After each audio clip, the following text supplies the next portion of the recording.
everybody. So I just got done watching Real Housewives of Potomac, season 7, episode 6, Burning and Beefin. I look, I'll give them this much. They do stay giving, even if it is on some fuck shit.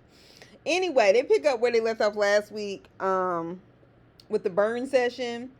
Ashley continues to talk about Chris and people's DMs, and she's, basically telling Candace, look, he's in other people's DMs that are less innocent than the things that he was saying to me, this, that, and the other. And I'm like, first of all, he was never in your DMs. Like, he commented on a story. There's a difference. And there's a difference with the implication, too. And you know it, Ashley. All right, so she brings up her friend Deborah and says basically she just had a conversation with her, and she kind of said, I guess Chris was kind of flirting with her, and she was like, are they even still married?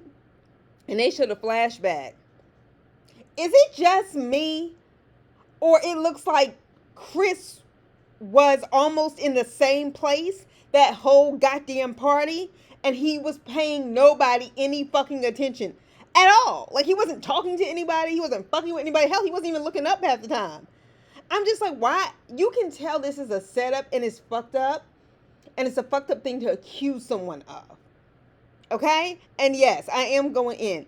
I don't even like Candace. This ain't about me taking up for Candace.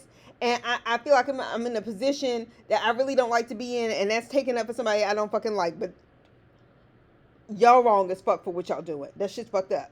So Candace goes off on Ashley, and rightfully so. So anyway, a lot of them just kind of break up, leave the table. It was a hot ass fucking mess, but we already knew that. All right, so Candace finds Giselle, like, I don't know, upstairs or something, and Giselle goes, oh, did you see the view? As if none of that shit had happened, right? And Candace has those sunglasses on her face. She was like, yes, it's beautiful. Basically, here we go. And I'm just like, Giselle's such a fake bitch. Candace says she was trying her best to understand why Giselle felt that way. Candace, I did not feel like was defending Chris out of that space that I see a lot of people defend a significant other, particularly women. Where this is my man, I just know he wouldn't do it, so I'm just going to take up for him, take up for him, take up for him. I think that was Candace's attempt to be as mature as possible. I don't think she believed it at all, but I think she was at least trying to salvage some part of their relationship and just say, I was trying to understand why you felt uncomfortable. And unbeknownst to Giselle, she had talked to her man about all the details, and he could answer all the questions because they gave us that flashback, okay, from a few weeks before. And basically Candace accused her and said, this is why women are afraid to come out, because it's women like you that lie, and then this, that, and the other. They showed Giselle her confession. She was like, if anything, I'm an advocate. Bitch, no, you're not. You're not. And while I don't completely agree with what Candace is saying, I do agree with the premise. And that is essentially when women like Giselle play around with something that has become very notable across the country, and these sort of things happen to women, and trust and believe. I know as a woman, I can tell you that a man doesn't have to say a word, but he can create a circumstance and an environment that makes women uncomfortable. But Giselle, if that was the case, you shouldn't have been in his face at Spring Fling. You have clearly, as Candace pointed out, y'all have had off-camera dealings. You never mentioned this, and she was like, you're basically essentially doing this for TV. But you want to be mad at Wendy for stuff she said about your family when she read the fuck out of you. All the shit she said was true. It wasn't like she was making it up. But you're lying on him. And she has every right to be pissed off about it. It's just that simple. Giselle is full of shit. And Candace called her on it. And you can tell it's a setup plot. They all on some fuck shit. They some lying ass bitches at the core. And it's a setup plot. And Candace knows it. You want to know why? Because she sat around at that baby shower 2 years ago, shut mouth, when they were trying to set Monique up to make her the focus and to make her and her family look bad. Okay? That's why she really knows what she knows, because she knows how these bitches think now. Okay? But nevertheless, she stood in that shit and let that whole situation get broken up and became a mess. That's why she know what she know. And I know somebody's going to be like, oh, why you keep going back to that season 5? Because it was fucked up what they did to Monique. That's why. Okay? And we also know Giselle's a liar. Because if you, well, no, I'm going to get to that in a second. Ashley goes to the lawyer. Was it just me? When Ashley walked in, I was like, oh, girl, this is how you show up at somebody's office for, like a legal consultation? I mean, it doesn't look bad on her, but it just didn't seem appropriate to me. Anyway, she walks in, and the girl is really smiling at the reception area, and I just got the vibe like she watches the show and she was really happy to be on camera, like, I can't wait for my spot. Girl, you got it tonight. Anyway, Ashley's talking to the lawyer, and the lawyer's asking her some, basic questions like, well, are you the breadwinner? Who's the breadwinner? And she was like, no, Michael's definitely the breadwinner. She was like, well, you're really not in a position to make the kind of situations or proposals that you want to make. And she talks to Ashley about a lot of different stuff, asks her a lot of questions. And Ashley says, wow, I didn't find any of this on Google. And the lawyer basically was like, yeah, because I didn't get my degree on Google. I said, okay, black woman, do your thing. So Mia is meeting up with Mia. Mia is not meeting up Mia. Mia, Sharice, and Jacqueline are meeting up. Mia's basically setting up a girls' trip to Miami. Whatever. And she talks about Sharice. Sharice comes in. They all act like they've never seen each other before. And then Mia starts talking about Sharice. She was like, oh, I love the fact that she has 2 R's, 2 S's in her name. And, basically that she's so bougie. She was like, and her eyelashes are always down like this. And she doesn't care. And I'm, that's a vibe. I said, Mia, you are fucked up for that. But the shit was funny. So Sharice is asking her about basically how they're friends and what, how come her mother didn't raise her. Sharice, we know you watched last season. And, Mia starts telling her story. And then it's those things that remind me, even when Mia does dumb shit and she lies. And I've said this before, I just know Mia has a story to tell. And the fact that she's still standing after all of it, is a blessing. It really is. I mean, all the other stuff aside, it's a blessing. So Mia says she has rented a 6-bedroom home. And it's listed at $12 million. And she was basically like bragging about that. But I was like, well, that's only like something to brag about if you own it. Or if you're a real estate agent and you sell it. Like, I don't... Okay. Anyway, it's a 6-bedroom house and she's invited 9 people. We already know how this bullshit goes. So she said she's only letting people she likes pick their room. Then she got there and everybody had room assignments. And she was like, everybody's just going to have to deal with it. Okay. Then we get this scene when Wendy is journaling. And she's basically saying there's a lot of things I'm not grateful for. And there's something about the look on Eddie's face was just like, he was just over it. Like, he knew this was bullshit. He knows the cameras are bullshit. And I just don't think he wants to play. She starts telling him about the burn session. Like, that wasn't the first fucking thing she told him when she got home. But anyway. Okay, so that's that. Then Giselle, Robin, and Ashley meet up to shop for the trip to Miami. Giselle and Robin meeting up at a store to shop. Is the blind leading the blind. And they both fitting to fall in the goddamn ditch. Anyway, so Giselle is saying she plans to, when she gets there and she's talking to the lady who, works at the store. She was like, I plan to look like a 25-year-old, this, that, and the other. And I was like, truth be told, if you wanted to look mature, older woman, sexy, you actually, you probably should have called Karen to go shopping with you. Because Karen do be pulling the fashions. Now her first season or so, not so much. But Karen got it together. And Giselle, bitch, the read you try to give Karen, let me tell you something. You shopping with Robin was a dumbass fucking move. And then they trying on clothes. Like, Robin had like on this like cute little dress. It would be cute like if you were like on the beach and you knew you were going to dinner. Like you could just take a walk. But Giselle put on like this like 90s orange windbreaker or something. Looking like she about to go to jail. Shit for her fashions, baby. But anyway, so Ashley comes in with her loudmouth ass, gossiping and shit. And she tells Robin her hair looks good.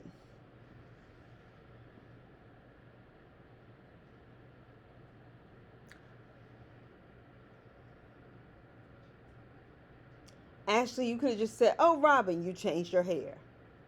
Robin is still wearing these prostitute wigs, and I am really concerned because I want to know where you're getting this hair. Who is in your life that's not saying this does not work for you? Okay, but anyway, Candace, they talk about the burn session again because you know people can't help themselves but to wear this stuff out on reality shows. And Candace, she says basically, Candace brought at the table that Ashley's husband has been the client of a high-end escort, and he basically sucks his, you know what, and Robin stood there for a second. She was like, honestly, Candace told me that years ago. So this, and even Candace in the confession was like, I've been holding on to this one for a second, but you know what? You wanted to try me, so here it is. Ashley, you gotta be careful who you fuck with. And she was like, and then Robin goes, well, it's not my story though. She was like, now you have to tell me. And she was like, I still don't believe it. And I'm like, Ashley, bitch, this is what I meant when I said I didn't feel like Candace was defending Chris for the sake of defending her significant other. Ashley defends Michael because she's embarrassed by his behavior, which means you need to speed up this divorce process. And this is why these southern goddamn states get on my motherfucking nerves, and I know because I grew up in the state of Georgia. This whole idea that you need to be separated for a year before you can get a divorce. No, if two people decide they want to get a fucking divorce, who the fuck is you to try to tell people when they have to get married? That is all a play in manipulating and maintaining situations with patriarchal control and for women to lack agency. Suppose you're in a domestic violent situation. It still puts you in a predicament, particularly women who are trying to escape and get away, to where they would still have to stay in the vicinity of the state. It's difficult for them to hide, so on and so forth, get custody of their kids, which is all abuse is oftentimes threatened. And I just don't like it. I'm not saying all of that applies to Ashley's situation, but I'm just making a fucking point. I don't like that shit. All right, any goddamn way. Giselle brings up Chris. She starts talking shit about Chris. I'm just like, bitch, leave it alone. Like as if Chris Bassett had done something to her. Okay? And says if he walked in right now, I would just be like, fuck you. Well, Giselle, the way it's looking, he's basically already said fuck you on Twitter first. So I'm going to have to say yours doesn't count. Anyway, I don't believe Giselle. And you want to know why? Because people have patterns and habits. And if you watch 7 seasons of this goddamn show, you know it too. Whether you choose to acknowledge it or not. I don't believe Giselle because Giselle has a track record of lying about dumb shit. Remember when they were in Paris? And then everybody said, we'll wait for Robin. We'll wait. And she knows, no, y'all just going ahead. And she never told she told Robin when Robin came down, oh, they decided to go without you. Knowing good and goddamn well, she told them to go without them. And she never admitted that, right? Okay, but anyway, I say that to also say, I don't believe Giselle because she was going on blog circuits when that shit went down with Monique before the season 5 reunion, talking about how Chris Samuels had threatened her and no man had ever tried to do that before. So much so that Jamal had gotten his ass on social media and was saying he had CTE, even though CTE cannot be diagnosed until somebody is dead. Last time I checked, Chris Samuels is still alive. Okay, it was a bunch of bullshit, but he was basically corroborating her story, even though he wasn't at the goddamn reunion. And hell, if you and Giselle really had a motherfucking relationship, you would have been there to cover her. Okay, but what I'm just making a point. She has a history of lying on people's men. Like bringing up that chick, whatever her name was, that time she told Karen that Ray was basically at some Christmas party chasing some woman around. You know, like she just does messy shit. She's a miserable bitch. And my thing is, that whole season, they tried to make Monique and her family look bad. If there was any footage at that reunion of Chris Samuels actually doing something to intimidate Giselle, despite those fucking COVID restrictions and all those yellow dresses, they would have shown it. Giselle, get the fuck up. I can't. So they meet at the airport. They're on American Airlines, not Delta, but okay. So Karen says Mia planned a girls' trip and basically pushed her birthday in it. And she's like, but I'm just gonna roll with it. You know what, Karen? That's why I can fuck with you sometimes. All right, so Jacqueline, they get to Miami, okay? Because DC to Miami, that's not a long trip. All right, so Jacqueline says, when they break up car A and car B, she looks at me and she goes, "Is this your top group in the car?" And Jacqueline goes, "If it is, where's Robin?" And Mia says, "Look, there's only room for 4 asses in this car." Karen says nothing. Giselle goes, "That's true." Because Giselle figured because she was riding with the host, she would get the best room. Giselle is nobody's motherfucking friend. Now, you would think Robin's dumb ass. No, actually, I wouldn't think Robin's dumb ass would have caught that by now. But nevertheless, I could not be a grown woman. And these women on this show is grown. I cannot be around another grown woman. I don't understand you have a bitch like that in your life. She's selfish as fuck. She didn't have to say anything. She's messy as hell. She's always gossiping. And she ain't even got one homegirl she just gossips with. She just stirs the pot constantly. That's a miserable ass bitch. And her skin is bad. Anyway, Giselle is asking Jacqueline, where's your ex-husband? Bitch, where's yours? Like, what kind of conversation starter is that? And she basically says, "Oh, no, we were never married. We never got to that point. You know, they have 2 kids, whatever." And you asked her about that shit at the park. Why are you so nosy? Oh, my gosh. Anyway, they pull up to the house, and they are like, "There's no way this is a 10-bedroom house." Okay. It's definitely not. You're absolutely right. It was not on the beach. And bravo, you played the entire fuck out of me. And when you were like, "Shoot, this is South Beach," with that little red arrow, and turn back to the house, you're like, "Not South Beach." Okay, so they are not impressed with the location.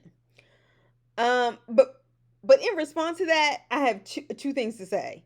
All right, for Mia to talk about all the money she has, and even if she wanted to be messy for the show, what she could have simply done was booked a hotel, and once they got there, and let them know, "Oops, I only booked 6 rooms. I guess y'all may have to share or get your own." Now, see, that would have been the messy move, right? And then y'all would have had all the amenities that come with a hotel, like bathrooms in your room. But my other issue was, why didn't y'all bitches ask exactly where y'all were staying? Y'all didn't ask none of this. Y'all were gonna go from DC to Miami. Y'all don't know where y'all are staying. If only so your families know where you are if anything happens. Okay, so I'm blaming y'all too. Next, they get to the house. They actually walk inside finally. It's not on the beach, but people like it, and it was very nice. It was food and everything. Um, Mia has this whole setup. Even after she said some people will have the choice, they don't have choice. She made room assignments. Mia's so full of shit, but I kind of love it. All right, so she names the room after stripper movies or stripper moves. Mia, sometimes when we grow out of things, I think we just need to stay grown out of them. That's just me. All right, so Mia put, her and her friend Jacqueline in the same room. And this is why I'm kind of thrown off a bit. Because Mia didn't go and just claim a room for herself and then said, "Oh, peasants, go figure it out." But she wanted to be in a room with her homegirl. And apparently they were foster sisters. Like, they have a close relationship. But I would think the most selfish instinct would be to actually have had her own room. So that's why I was like, I don't know how to feel about this. Because typically, I'm like, well, I'm not really sure what she's trying to do. Anyway, Mia puts Giselle and Robert in the same goddamn room. And then these bitches start saying, "I don't understand why we always have to share a room. This, that, and the other. This, that, and the..." I mean, I understand she's my bestie. That doesn't mean I always want to be in a room with her. Bitch, yes, y'all do. Okay? Oh, wow, because Karen's older. She always gets to pick her own room. Yeah, bitch. Or maybe because Karen still has the ability whether she always likes somebody or not, to treat them with respect enough to where people like her enough to do things for her. Perhaps her likability lends itself to that. And so what? So what? Karen is a bit older. So what? Sharice is a bit older. Yeah, then it is easier for them to be on the first floor. I mean, they're not old, but I'm just making a point. Like, Robin, don't pull it. Don't pull in weak ass reads from the fucking confessionals, and your breasts don't even fit at the breastbone in the dress. Girl, I do not like this bitch. Okay, and ain't no sense them tricks acting like they don't want to be in the same bed together. They done given us all the impression on why they would want to be in the bed together. Just from optics. Anyway, Ashley steals Candace's bedroom assignment. I just think on a regular show or cast, we could kind of like laugh and be like, that's stupid. That's some slumber party bullshit. But Ashley does a lot of things that I think are sneaky and mean on purpose. And considering the way she stole Karen's wig that season, which, once again, as an isolated incident, it could be considered something funny. But they did that to her when both her parents were dying. She did it to mock her. And then at the reunion, she was like, well, I actually really didn't think Karen thought it was funny. I think she was just trying to pretend like she thought it was funny because it would be less embarrassing. So, bitch, then you did it to hurt her. Okay, so anyway, she steals. Ooh, her Becky side be coming out. Ashley steals Candace's bedroom assignment, and they're petty. Her, Giselle, and Robin are sitting around laughing. At this point, Giselle, in your life, if you don't know something's wrong with the way you behave, anyway, it's just something bitchy and mean girl about it. That's why I'm not here for it. I could laugh if it was an isolated incident, but no. So, Robin, first of all, you're complaining about the accommodations. Ma'am, and I'm really going to try to work with you on this, but why are you acting like you are not used to living or being in inconvenient spaces? Considering that townhome you lived in for several years, considering when you told us that very heartbreaking story, and I'm not mocking you for it, but when the hot water went out in that big mansion of yours, I really think that this whole act of what you can't deal with and this is this, it doesn't come off good to me. And as somebody who didn't grow up with much and grew up in a working class family, there is still a huge portion of me that even when I go on vacation, yes, there are things that I like and I would want. But I'm never gonna be the kind of person that act like I ain't never squoze in the car with my family. Okay, where it was too many of us in the back seat of a van just because we had to, or like we didn't have like, oh, if my cousins came, I didn't have to scoot over when I was 10 years old and share my bed. Like, like all these things. And I mean, as a grown woman, it's a little different. But I'm just making a point. Just act like you've been through something, bitch. Anyway, and considering Robin's her very bare, scant come up, cut it out. Because you're fooling no one. And the people you are fooling are dumber than you and therefore would never be in my immediate circle. Anyway, Giselle's skin tone is worse than I thought. And I shouldn't say skin tone because that refers to the color. Her skin is bad. And it looks like she's been tanning like a white woman. And it's like it's eating like her, didn't she have some kind of makeup line? She don't have no products left from that to cleanse her face. I was like, oh, come on, Rihanna's fat water. Just. Why you all in Wendy's business? Wendy's skin don't look like that. Okay? Why are you talking about Candace's husband? Her skin don't look like that. Maybe you should tap them for some regimens. Ashley, just since you buddies with her, ask her about her skin regimen. Robin's skin ain't bad. Okay. And then next thing we get is Mia on the phone with Peter Thomas, two messy motherfuckers. on the phone, and she says basically, I wanted to bring my homegirls to the club. She starts naming everybody, Giselle, Robin, Wendy, and he's like, he has beef with Wendy when he sees her, and Mia's like, Mia's messy. So we shall see, but this is about where it's going down. But nevertheless, Real Housewives of Potomac, even though I get on my fucking nerves, y'all know how to give a show. All right. Y'all be sure to like and subscribe. Put your thoughts down in the comments. I'm here for it. As I said, I'm trying to grow my channel. So just, have a great week. And yeah, I'll try to touch base with y'all probably later this week. Not at the end of the week, probably the middle of the week. All right. Have a good night.